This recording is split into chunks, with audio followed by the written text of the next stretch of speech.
Welcome to the Indie Author Showcase. I'm Chad Robert Morgan, And I'm Alexander Scott Morgan. my reluctant sidekick who is secretly trying to get us canceled after the first 5 episodes. No, that's not like me. I can't believe that you would spread slander about me. That's not slander if it's true. No, I did that. It's almost like you don't pay me. And so all you worried about is money? Yeah, Dude, if we were worried about money, we wouldn't be indie authors. I mean, I'm out here getting that bag. Well, not much is true. So, a while back, we did WonderCon. And we met a group of authors. They were actually brothers writing as a team, the Cheney brothers. Remember them? Yeah. So just recently, I interviewed Jeff Cheney, one of the 3 brothers. Right. So you managed to sneak out of that interview. Yeah, Yeah, you escaped somehow. How'd you do that? easy. I went bowling You went, but with the boys. so how dare you go out and enjoy your summer? What's wrong with you? Ah! I went bowling with the boys, and I only got the second worst out of 20 people. I'm goated. Well, while you were out enjoying bowling, I was having the interview with Jeff Cheney. Maybe I should have interviewed him while bowling. That would have been an interesting interview. Yeah, take him bowling. I don't know how well we would have heard them over the bowling pins and the strikes happening. Easy. Rent out the bowling place completely. I think that would be a little bit past our budget. Fine, buy expensive mics. Again, past our budget. It's really not this hard. We are broke motherfuckers. Have we not mentioned this before? No, we are very palpably rich. I actually fly into a helicopter every day to school. Aha. Yep. In your own delusional mind, I maybe. land every day in the science building where it had the big comical helicopter H on it. Right. So anyway, while you're living in your fantasy land, let's go on with the interview with Jeff Cheney. And we're welcoming Jeff Cheney to the Indie Author Showcase. So Jeff, tell us a little bit about yourself. Well, I'm a science fiction author. I write mostly military science fiction, space opera. I write with my 2 of my brothers. We have written together. We've written 5 books. I have to stop and think. We've written 7 books altogether, counting mine that I've written by myself. We have a series called the Reckoning series that we started writing. The first book came out in 2008, Dead Reckoning. We have 4 books in the original series. The 5th book should come out this summer. So we have Dead Reckoning, Day of Reckoning, Force of Reckoning, and Final Reckoning that completed what was supposed to be a trilogy when we started it, but it kind of expanded itself as we wrote. But that ended the first story. We're starting the next part of the story, but it's all part of the same series, and that's Internal Reckoning, which, like I said, should come out this summer. We also wrote a collection of short stories using some of the main characters from that original grouping of stories. And then I wrote a prequel by myself with called Forged by Betrayal. And then because I write just a little bit faster than either one of those, I don't know, either one of my brothers, I don't know if I have just more time than they do or if I just like writing more than they do, but I always end up with more time. So I took some of that time and I wrote a murder mystery on a space station, and that's called Music Box Murders. So all of those are available on Amazon and Kindle and Audible. Forged by Betrayal, we also released onto uh, I think you're saying it was on Chirp. on Chirp, right? Yeah, that's we released. That's the first time we've done that. We're just trying to expand what we do and see what kind of success we have with that. We only did that a couple of months ago, so that one just came out on Audible a couple of months ago, and so I haven't really seen what kind of results we're going to get with that yet. But it's out into full open distribution everywhere.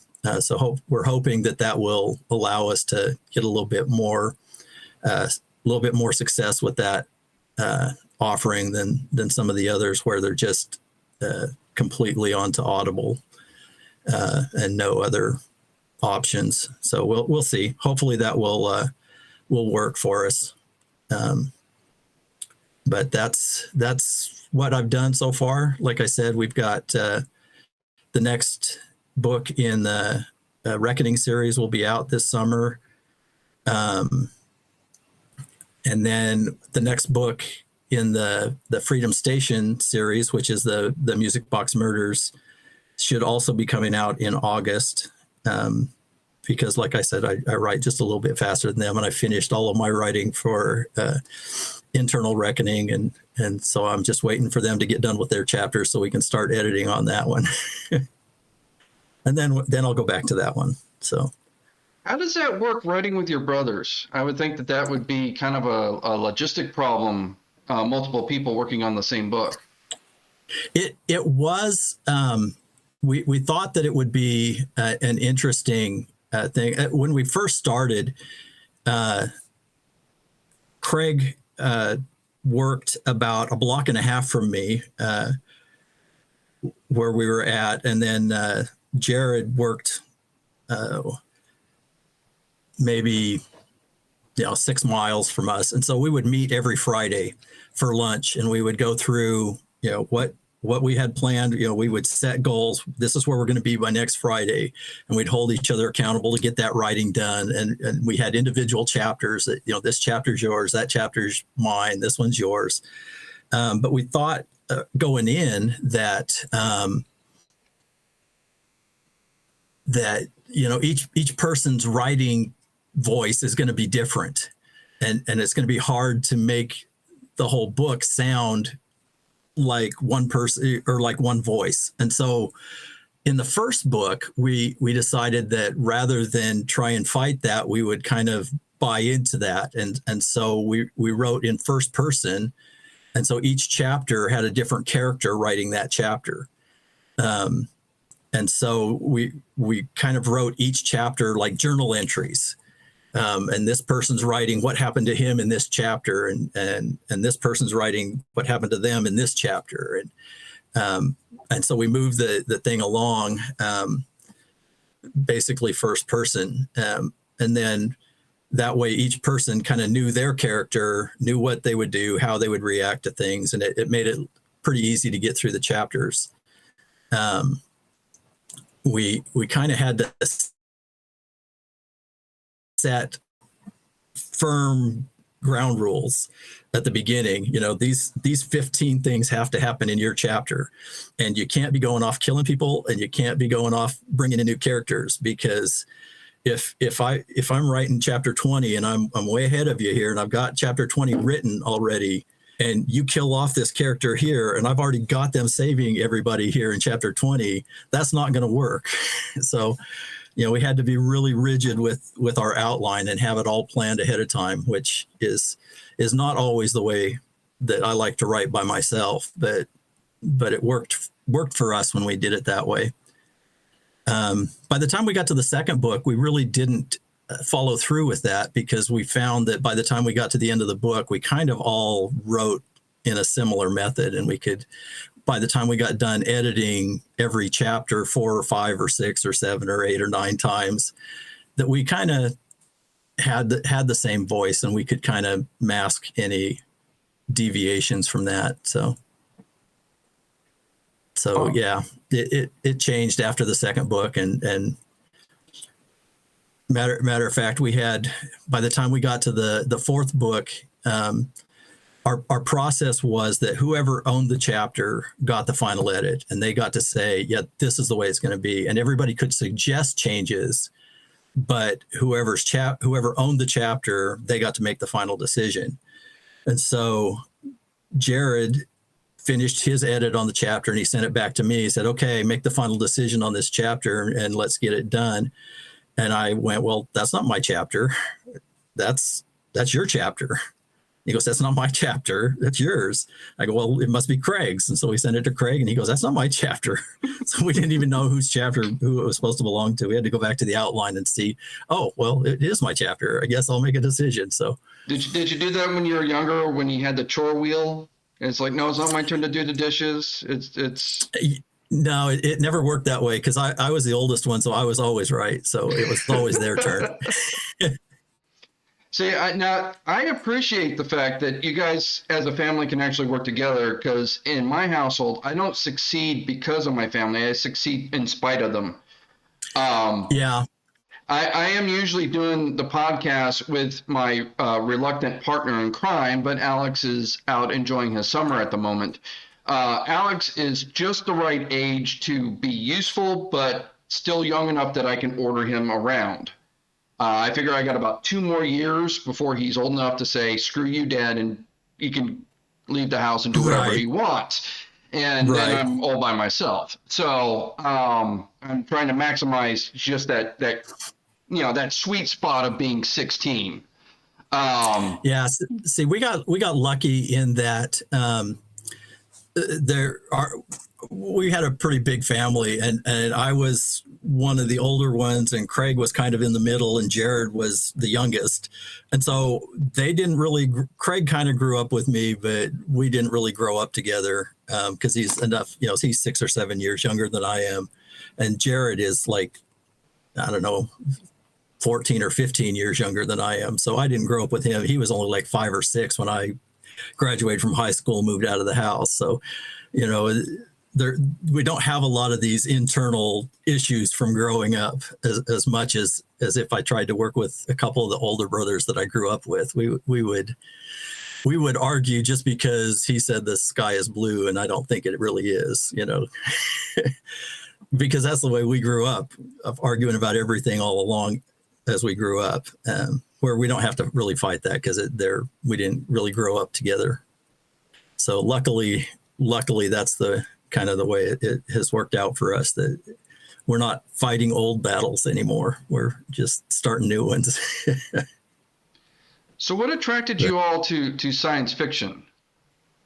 Okay, so I started off with the Heinlein juvenile books when I was about 8. My mom used to get those from the library for me, and so I started reading all of those, and then I found Anne McCaffrey books, and so it just went on from there. I read all of those, and then I found Mercedes Lackey, and then I found this other one, and then I found this other author, and I just kept going from there. And so I've always been reading them, which kind of triggered me to write them. Yeah, I kind of read everything. I shouldn't say I just read science fiction, but I started reading Mary Stewart and her King Arthur books, when I was 10 or 12, which kind of ties into the same fantasy, Star Wars fantasy, science fiction, fantasy, romance, whatever, historical fiction. And I love murder mysteries. So consequently, that's why I had to write one at some point. But I just read constantly. And so I always, as I read a book, I always think, well, I wouldn't have quite done it that way. I think I would have done this a little bit different. And so that's your inner editor starts kicking in. Exactly. Yeah. It's like, oh man, ever since I was in high school, I've been doing that. It's like, oh man, I think I would have done that just a little bit different. and so at some point I had to start writing them a little bit different. So You come out of the movie, that character at the end just didn't feel natural, and I was like, just shut up, I just want to enjoy the movie, that kind of thing. Or the worst thing for me is I'm one of these people who catches all of the little tiny details, and it's like, they can't do it quite that way. That's not right. It's like, come on, just enjoy the story. No, that ruins the story. Oh God, got to do it right. Yeah, I don't get me started. Every time I see people pulling out the paddles, and the thing, I'm like, no, that's not how you use those, That's not what we're. Yeah, I know. It's like I ruined so many dates in high school. But we are who we are. But what got you into specifically the military sci-fi? Because we read and are going to review Dead Reckoning for the show, and I enjoyed it way more than Alex did. So for the show, we both read the books, and Alex and I tend to have very different viewpoints of the books because, obviously there's a huge age gap between us, 16 and older than dirt. So myself, I really got into Dead Reckoning because it was military, because I was military. So I appreciated the rigid journal entries and the idea that some of this was coming from tribunal records and trial recordings and things like that. I kind of got into that. I dug that, and I could kind of see where that coming from different voices made sense. Like you're talking about where you and your brothers were writing from different characters' viewpoints and stuff like that. What kind of got you doing a more militaristic style sci-fi versus something like Serenity kind of thing, or Han Solo kind of character? Well, two parts to that. I used to work as a civilian contractor for the U.S. Army for 15 years, and so I was a tank mechanic. That's nice. So that's my background. I did that for a long time, and so I associated with the military for a long time. But not only that, part of what I enjoyed reading, when Tom Clancy first started writing books, I loved reading everything that he wrote, and so that kind of book is a lot of my background. I just like that kind of book. But when the three of us decided to write a book, we each had books that we had been writing for years, and rather than get into the whole this is my book, we're going to do it my way kind of situation, we decided that we needed to write a book that didn't belong to any of us. And so we decided to start from zero with a book that was not one that any of us had started already. And so at that point, I had just finished reading a trilogy of books based on the Mutiny on the Bounty. And so the first book in the series is the Mutiny on the Bounty, and they're all true. They're all based on the facts of the events.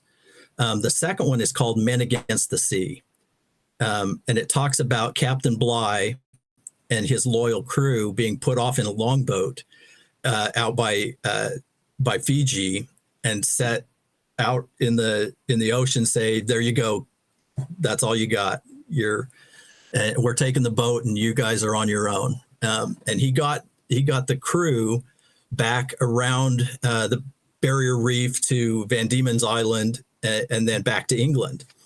And so that was the story that we used. We just moved that up into space, and obviously had to adapt the story quite a bit, from on the ocean to in space. But so it kind of had a military feel to it already. But So it was kind of a combination of those things. You know, that I read a lot of military science fiction. I read a lot of military non-science fiction.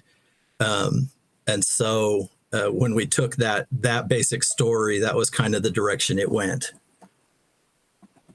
Yeah, my military science fiction is a bit different. My military science fiction is if it was written by the guys from South Park. So I read a little bit of that too. yeah. Mine is like if you took your book and filled it with dick jokes. Totally different vibe. Yeah, there's some old books that came out in the late 70s, early 80s, written by Harry Harrison. The stainless steel rat is the main character, and those are incredibly hilarious. But those are very much that kind of book. I love those books. Those are funny. So we actually met at Comic-Con this year. So how did Comic-Con treat you? We were hoping, we did WonderCon. I have to think back. It's been 6 or 7 years ago now that we did the first one. And we were hoping to do a lot better this time just because we only had 3 books done the first time we did it. We were hoping to have a better experience. We did about the same as we did the first time. It still was really good for us. We enjoyed it, made a lot of contacts with people and felt good about it. But it just seemed like the sizes of the walkways and stuff was hard to push people towards the booths, and we didn't get as much contact as I would have liked to, but we still did pretty well, and it was fun. I enjoy talking to people and working with everybody that walks by, whether they buy a book or not, just having that experience of talking to them. So yeah, I think like I say, we did probably volume about the same as we did the first time. But it did seem a lot slower than the first time. I don't think there were as many people in front of us as it was the first time. And like I say, I don't know if it was just the size of the walkways or not as many people there or where we were sitting this time versus last time. Yeah, it could be a number of things. But like I say, I enjoy talking to people as they walk by and talking to the other authors. My brothers always give me a bad time because I leave them standing at the booth while I'm off talking to all the other authors because I just like talking to everybody. So it is what it is. They know who I am and they know they're going to get stuck with that. So Reach you. Comic-Con is one that we do. We've done it every year. I think we're going on 8-9 years now. We've done that one. It tends to, at least for us, it seems to be more centered on readers, and we do really well at Comic-Con. I don't know if we just have found a spot, a good aisle or a good area, and have people that we have people that come back and go, "Hey, I've got everything. I just need to know what you've got new this year." That keep coming back to us. That have. We had one guy that came. I can't remember if it was last year or the year before, and he says, "I need whatever you've got new." And we're going through the books, and we're like, "Yeah, I think you have this one. I think you have this one." And he goes, "No, I don't have that one yet." And I'm like, "Yeah, I'm pretty sure you bought this one last year." And he goes, no, I didn't buy it. And so he bought that one and the other new one that we had. And so I went back through our books and I pulled up from our records from last year. Yeah, he bought this last year. So he's got 2 of them now. And I was like, okay, let's set this aside. He's going to be back. And sure enough, he was back the next day. So, oh, I really do have this one. Yeah, I know. Here, you can have this one instead. That is a nice feeling when they come back, isn't it? Yeah, but it's good because when you have good people that know you and you know them and can relate to them. So I really like FanX for that. I am just starting that process. So I, um, just to let you know my story, 2 years ago, my boss at my day job had a booth at Comic-Con he wasn't going to use. Oh, yeah. And he was like, well, I don't want to lose it. So he let me borrow it. And so I did Comic-Con, and I way over prepared. So I had all these books. And so I'm like, okay, well, now what am I going to do with them? So I started looking for other cons. And so I've been doing this for about 2 years now, Yeah. doing different cons and stuff like that. So I'm way earlier in my building my fan base than you are. But it is a really good feeling when you have somebody that, like, I saw you last year, I got your book. What's your next one? Right, exactly. That's feels so good when you have people that you can connect to, and they you don't have to sit and explain, what's this about? What kind of book is this? You just, they know where you're at and what you're dealing with, and excuse me, where you what you want to sell them and what they want. So it's a good place to be. You were mentioning FanX. Yeah, FanX actually, I was thinking FanX when you said Comic-Con. Sorry, No, that's all right. the Salt Lake Comic-Con used to be, or the Salt Lake FanX used to be called the Salt Lake Comic-Con, and so that's kind of where my head goes. But FanX is what I was thinking of, that we've been at for. They do a lot of author panels and whatnot, and so they tend to bring in a lot more readers there in Salt Lake. But that's the one that we've been to forever. Craig, since he used to live up here I live just outside of Portland, and he used to live out here too. But he actually lives down by Hill Air Force Base, which is just north of Salt Lake. And so he's down there close, and so that makes it easier for us to do that one consistently. So what are your next conventions? What's your schedule coming up?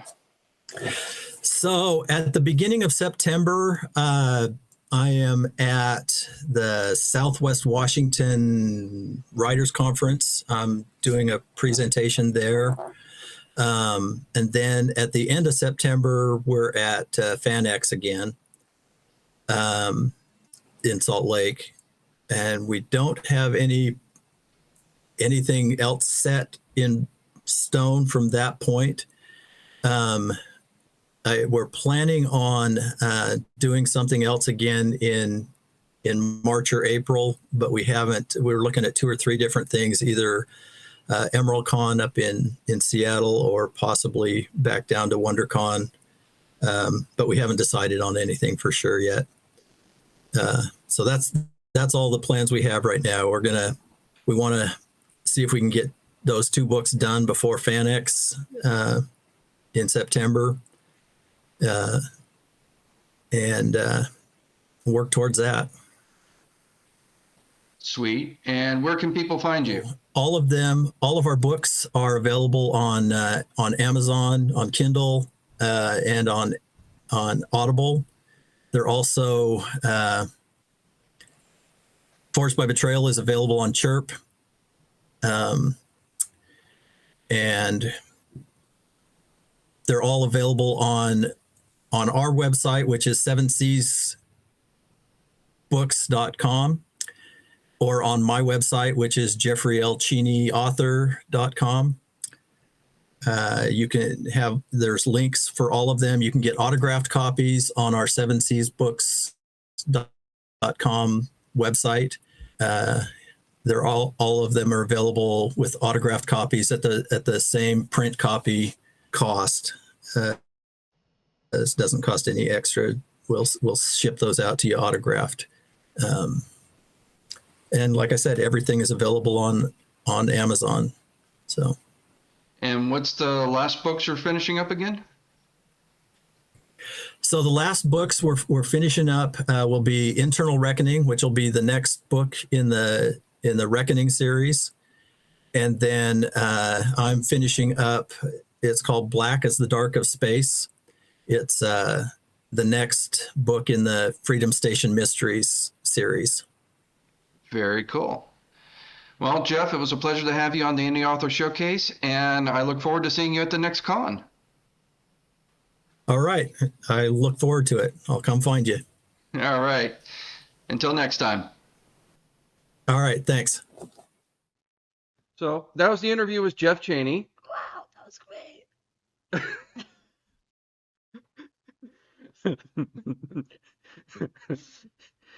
He's doing that because the first take he went to 11, and so I told him to dial it back. So now he's pulling it down to a 2 just to mess with me. Because my throat hurts. After yelling at the top of your lungs.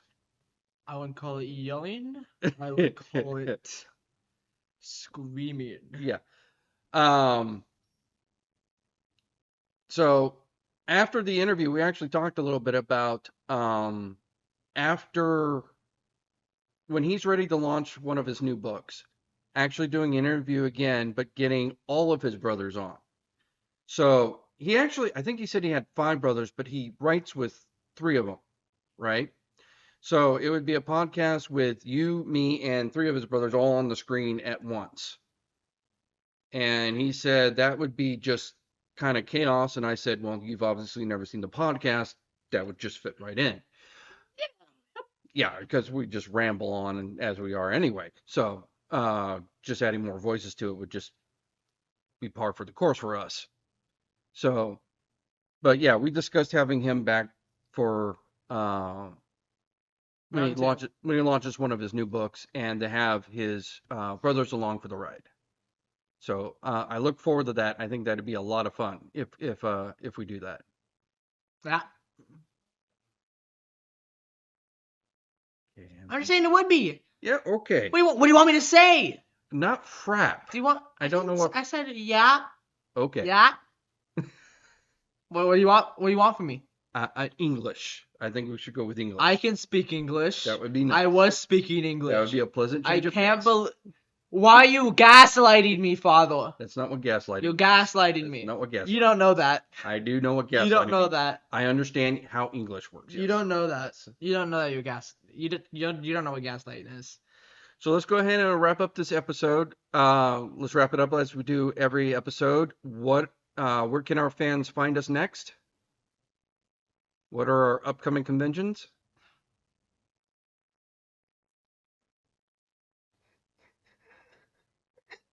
You should be ashamed of yourself. Shame. Shame. Oh, my Gutenhausens. My Glutenhaus. So what's the next convention coming up?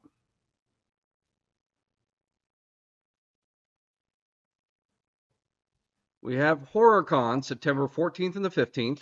Well, we got HorrorCon, September 14th and the 15th. Yeah, it's easy to remember when I just say it, yes. Well, maybe if you said it a little bit louder, I remember it better. Uh-huh. Then the weekend after that. And the weekend after that. We have, what do we have after? What do we have after that? Come on, tell me. What do we have after HorrorCon?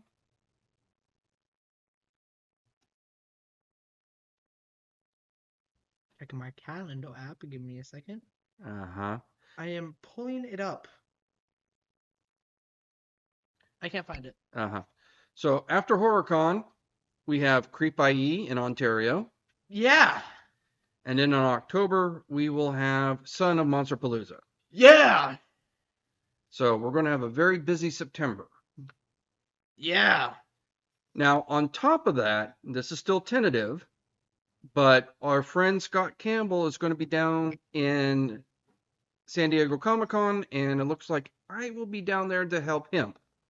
So we won't be down there doing our books, but I will be down there helping our friend Scott Campbell do promote his book, which is he is actually finishing up. He says he's got 2 chapters left, and San Diego Comic-Con is next month. That is insane. He's finishing the book, and he's got to get it published for Comic-Con next month. That's crazy. Right? Yeah, Maybe if I was there, I'd be able to finish that book up. right. 'Cause that's what I do best. Finishing books? Yeah. Yeah, that's just because you write the end and you call it done. Yeah. That is finishing a book. My Fazale. So, where can they find us online? Shop. SpectralInc.com. ShopSpectralinc.com, where they can find our books, they can find our merch. Did I get it?